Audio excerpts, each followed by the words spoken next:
to say, taste peace, motherfucker. Season 1 of DC's Peacemaker, a spinoff of Suicide Squad's Chris Smith, the Peacemaker, played by John Cena, has recently concluded, and we have a review of the full season of James Gunn's side project. Danielle Brooks as Adebayo, Jennifer Holland as Harcourt, no relation to Tom, I believe.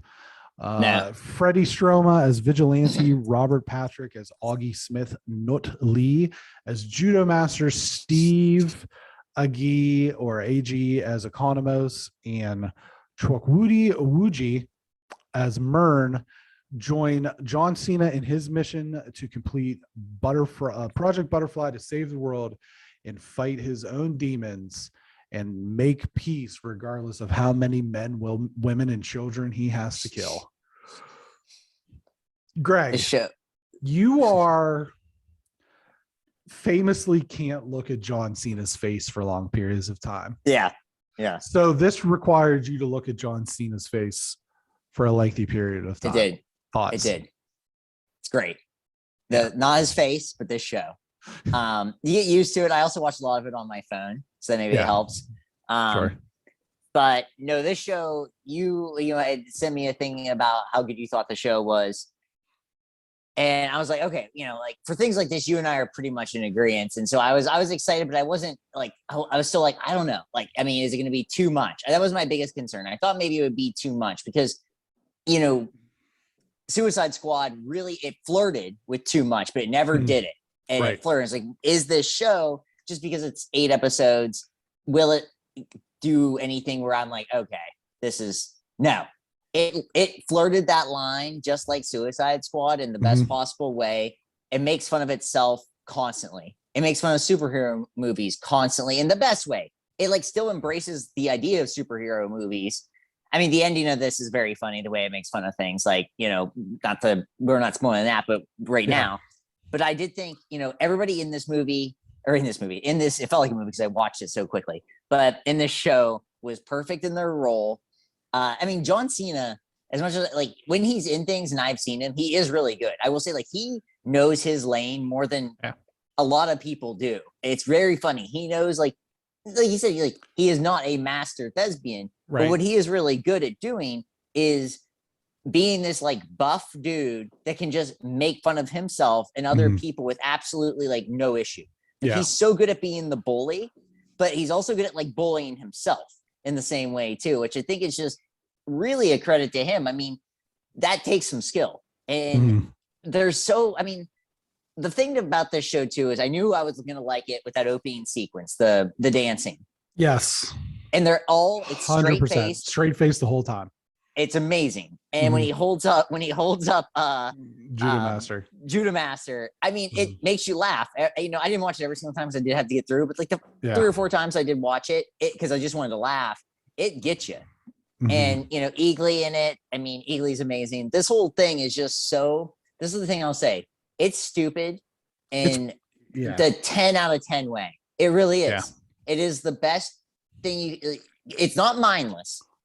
It is very actually mindful because the whole idea of the butterflies, not to get like I'm not going to get super philosophical, but the butterflies being inside people are, like you said, the inner demons inside of, Peacemaker. Yeah. And Chris. So it's this whole, it's this metaphor. It's the actual superhero stuff that happens. It's backstabbing. It's finding little sneaky things that other people are going through. It's a little heartfelt, but then also the thing I think makes it really good is at the end of the day, it's still Peacemaker as a bro. And so he just want people to know when he has a diary. He gets super mad about that, which is one of my favorite things. I love how mad he gets about that. And then also just the way I love the music in this.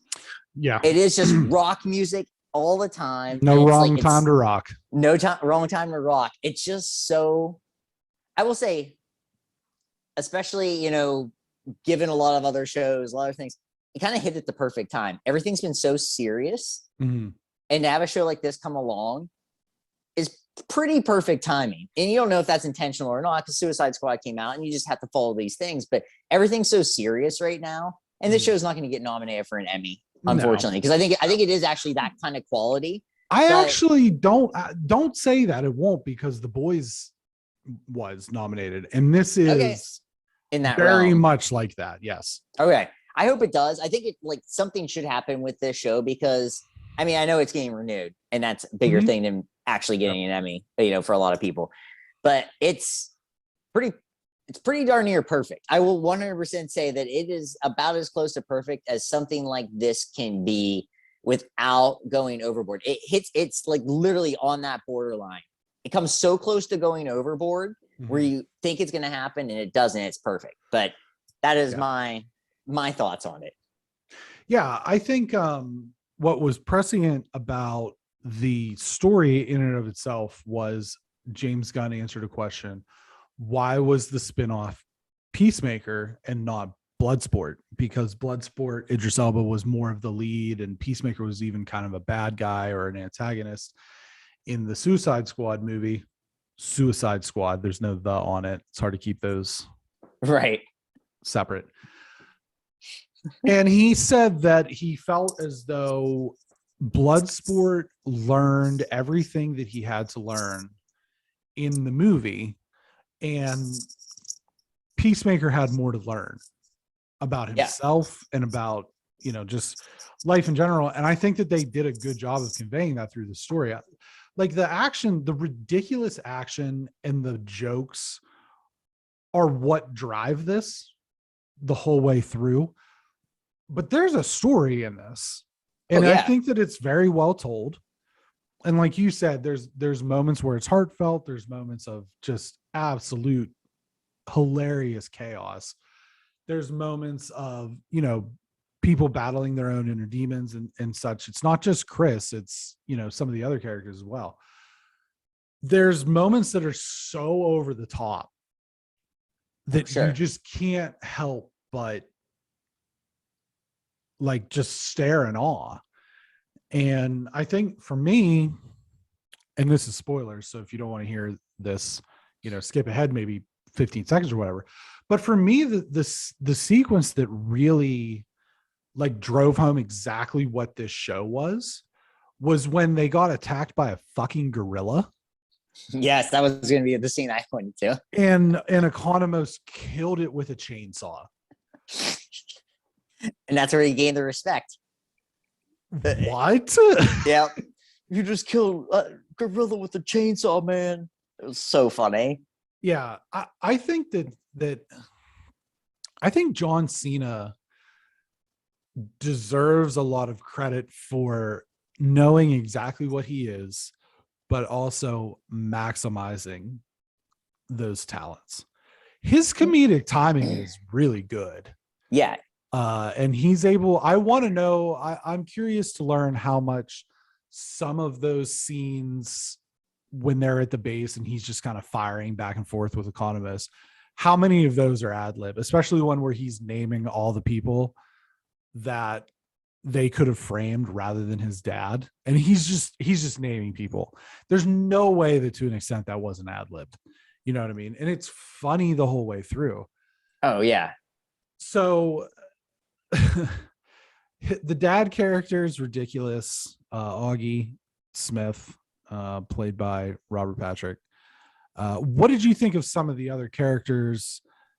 Adebayo, Harcourt, Vigilante, Economos. I mean, I think my favorite is probably Economos. Yeah. In the sense of like, he kind of, it's complete disrespect in the beginning. Mm-hmm. They make the PowerPoint project scene is just hilarious. Yes. Or it's just like, oh my God, this is so bad. He's like, I didn't have that much. I was like, you had all the time. And but then he does gain the respect of like, he has the tattoo that looks like crap on his arm. Yeah. And he's like, yeah, I saw them live. This band that was, Chris's favorite band. And so like this little bit of respect that he earns, but they still like, it's one of those things where like, and I think what I really like about this show is it is like your friends. Mm-hmm. Because you will have respect for anyone. And then the best way to show that respect is also to continue ripping on them. Right.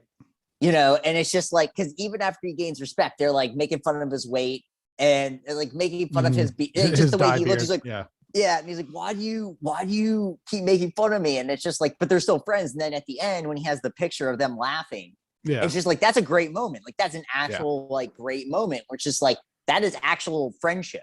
You don't see that in a lot of other things. You don't really see that in like a Marvel movie. I mean, the closest thing you get is, Peter Parker and Tony Stark kind of thing, where and that's father son. Well, Guardians, which makes sense because James Gunn. And that's the thing I was actually going to bring up about this. This is what Guardians should be, but isn't. And it's just, it wants to be this so bad, where it wants to be this zany, but for whatever reason, it's just, and I think this is part of the problem, is it's just this show, what happened with Guardians is it got too big. And I do, because it was, nobody had ever heard of it. And then it became it's a very popular movie with people. And so they kind of got lazy with it. I feel like you and I think the second one is not good at all. Right. Really, in the scheme of Marvel, in the scheme of things, it's just not good. But this show, obviously it's playing off the card that nobody knows who Peacemaker is. I mean, like, it's just one of those things. And so there's no time to get lazy. And James Gunn was just like, I can do whatever I want with this. Yeah. And he does it in the best possible way. And we had a discussion, But I want to bring that up, actually. Yeah. Okay, good. The point of, well, this is HBO Max and the Marvel shows are, it was said in our group text, network television. And that's why it's better. First of all, Disney Plus being compared to network television is a bit bunk. Like, this isn't saying like, well, The Wire is better than Blue Bloods. I mean, come on. Disney Plus budget wise is going to throw their big swinging dick out whenever they need to for these Marvels and Star Wars shows. I think that it's less, you can do more mature things on HBO, obviously, but I think that this exposes the fact that the Marvel formula is getting a bit tired at this point. And I think that this is why this is successful and why The Boys is successful, because it completely turns that on its head. You know what I mean? Like, The Boys, none of them are good people. No one's a hero. Even the heroes are villains. Same thing with this. You have a guy, Peacemaker, who kills everybody. You have Vigilante, who is a psychopath and is like humming La-di-do-da-day while he's sniping kids down. I think it just shows a craving for a more mature product. And it kind of exposes Marvel a little bit for being, as you've put it in the past many times, being a little bit too Disneyfied.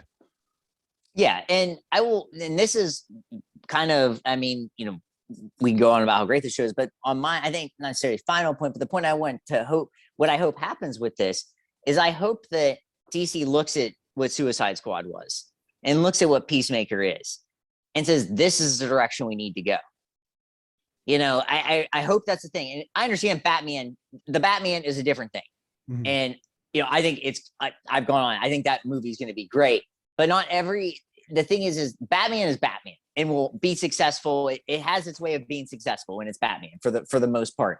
But when you have a show like this, like I said, where nobody knows who Peacemaker is, and, to go back on our Rotten Tomato discussion, where this was an audience score that was really high and a critical score that was really high on a character that nobody knew anything about. And it's like, you have to play into this, DC.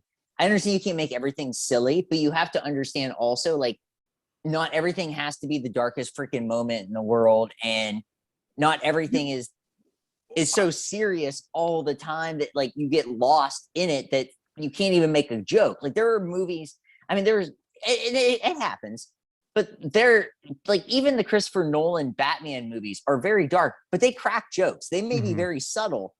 They're very subtle, but like, there are actual moments in the latest, Batman DC movies where there was no way a joke was going to be made. Yeah. And it just couldn't happen, but they got to understand, they need to find that balance. Cause I think, I grew up with Batman and I grew up with Superman, and we both agree about like Superman being sort of boring, but there is something there. I mean, because the comic books still sell. There's something there that you can go with that instead of just making him, this godlike character with nothing else. And That's what I hope happens is they use this in Suicide Squad to actually make their movies better.